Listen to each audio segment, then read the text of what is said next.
We did not talk to Colin for years while he was in the facility. We didn't even know where he was. Why my mom would do that to one of our siblings, her own kid. That is like a really dark part of our past. There are stories that television tells you, and then there are the stories that unfold long after the cameras have been packed away and the production vans have pulled out of the driveway.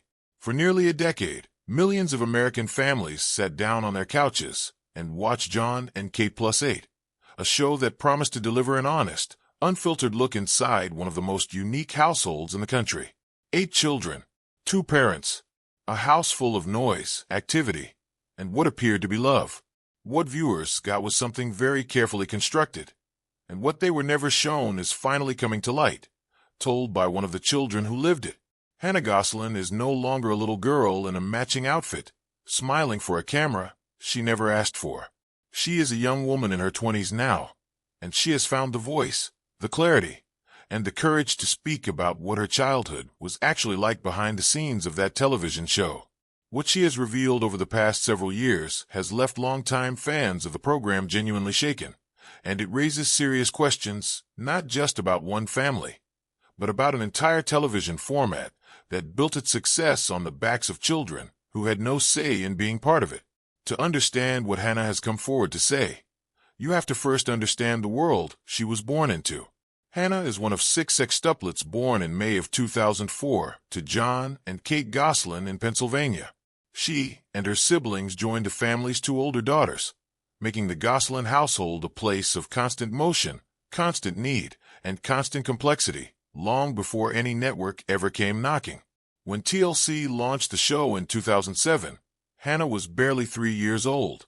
She had no frame of reference for what a camera-free childhood looked like, because from her earliest memories, the cameras were simply there, embedded in the house, rolling during meals, present at bedtime, capturing arguments and celebrations, and everything in between. That was her normal, and she had no basis for knowing it was anything other than ordinary. The show presented Kate Gosselin as a figure of almost heroic maternal efficiency. She was organized to a degree that audiences found compelling. She kept 8 children fed, dressed, and on schedule, and the program framed this as admirable and even inspirational. John, by contrast, was usually positioned as the slightly overwhelmed and easygoing counterpart, often the butt of gentle jokes. It was a formula that audiences responded to in enormous numbers. At its peak, the show was a genuine cultural institution. But the version of family life it sold was not the version Hannah experienced from the inside. Hannah has described the atmosphere of the Gosselin home during those years as being organized almost entirely around image and control. The emphasis, she has said, was not on how the children felt, but on how the family appeared. Emotions that disrupted the required presentation, sadness, frustration, fear, confusion, were not explored or addressed with warmth. They were managed, suppressed, expected to resolve themselves without interfering with the smooth operation of the household brand. For a child who was by nature more emotionally open than some of her siblings, this created an environment where she consistently felt that her inner life was inconvenient, that the feelings she had were problems to be corrected rather than experiences to be understood. But the most disturbing aspect of Hannah's account does not involve her own experience directly. It involves her brother Colin. Among the 8 Gosselin children, Colin's position within the household was, by Hannah's account, fundamentally different from that of his siblings. She has described watching him be separated from the family in ways that registered as wrong even to a young child who couldn't fully articulate what she was seeing. He ate at different times. He was excluded from activities that the other children participated in freely, and he was confined to a specific room within the house. A room that Hannah has described as a place of isolation rather than comfort, and that Colin himself has since described in deeply troubling detail. Colin Gosselin, now an adult, has spoken publicly about the room and about his broader experience within the household. His accounts are specific, composed, and consistent with what Hannah described independently. He has said the room was fitted with a bolt lock on the outside, meaning his confinement within it was not voluntary and could not be ended by him. He has described being kept in that room in darkness. He has spoken about a camera installed inside the room that Kate could use to monitor him remotely. These are not vague impressions or distorted childhood memories. These are structural, physical details about a specific space in a specific house, and they describe conditions that go well beyond strict parenting into genuinely alarming territory. Kate Gosselin has publicly defended her handling of Colin by pointing to his documented behavioral and psychiatric history, arguing that the measures she took were professionally advised and medically appropriate.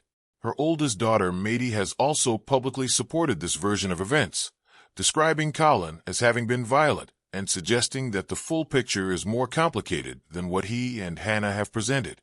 But what neither Kate nor Maddie has directly addressed is the specific physical reality of what Colin described: the exterior bolt lock, the remote monitoring camera, the darkness. These details were not refuted with counter-evidence. They were deflected through challenges to Colin's credibility, a response that many observers found inadequate given the specificity and consistency of the account. What Hannah has said about watching Colin be treated differently from the rest of the family is perhaps the most quietly devastating part of her testimony. She was old enough to sense that something was wrong. She was too young to understand what it was, or to do anything about it. She carried the knowledge that her brother was missing from the ordinary texture of family life, that there was a gap where he should have been, and that the gap was never explained in any way that made sense. Years later, when Colin began speaking publicly about his own experiences, Hannah said it confirmed what she had always sensed. It had been real. It had not been misremembered or imagined, and now it was documented. The custody situation shifted in 2018 in a way that would change everything for Hannah.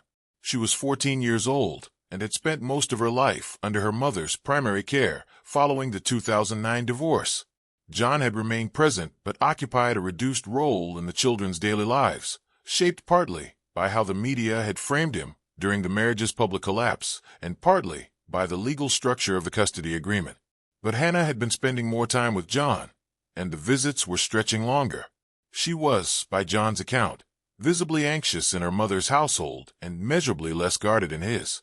Eventually, she told him plainly that she did not want to go back, not as a phase, not as a passing frustration, as a statement of genuine need. John pursued a custody modification, and the court granted it. Hannah moved to her father's home.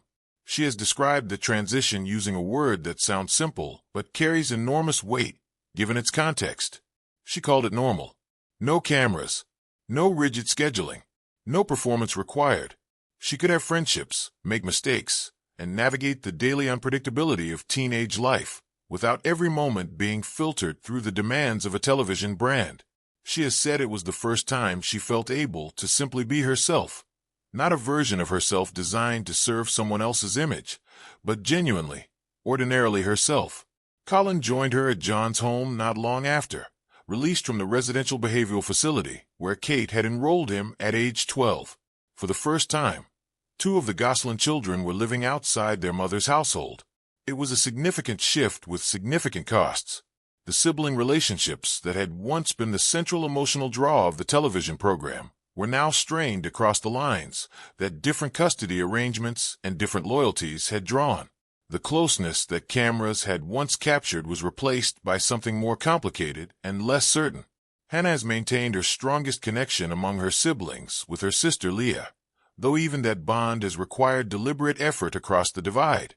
She has spoken about hoping that eventually the family might find a way back to something resembling genuine connection, not for cameras or contracts or public narrative, but simply as 8 adults who share a childhood that only they can fully understand. In 2023, Hannah appeared in a documentary series that examined the show and its impact from a critical perspective. Her contribution was notable not because it was inflammatory, but because it was measured and precise. She did not position her mother as a simple villain.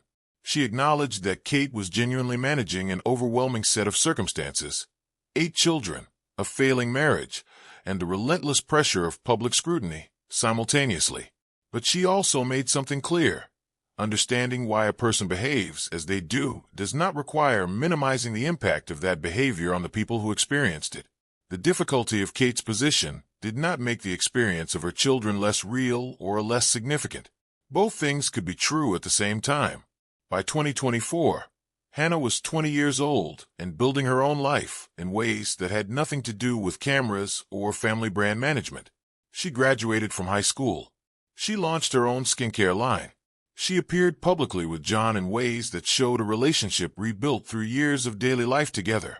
Not for a production, not for a network, but because they had chosen each other, and that choice had turned out to matter. Her relationship with Kate remains unresolved in the way that real relationships often do. She has not cut her mother off entirely. She has not performed a reconciliation for an audience. She is navigating, slowly and carefully, the particular difficulty of holding genuine harm and genuine love for the same person at the same time, without collapsing the contradiction into something simpler than it actually is. What Hannah's story ultimately represents is something the television industry is only beginning to fully reckon with. The children who appeared on reality programs throughout the 2000s are adults now. They are starting to speak, and what they are saying consistently and with increasing specificity is that the format they were featured in asked things of them that they never consented to, and delivered costs that nobody warned them about. Hannah Gosselin is one of the most prominent voices in that emerging conversation, and her willingness to speak with honesty and precision about what her childhood actually contained adds something to the public record that no amount of edited footage ever could. She didn't choose the story she was born into, but she is choosing, carefully and deliberately, how to tell it.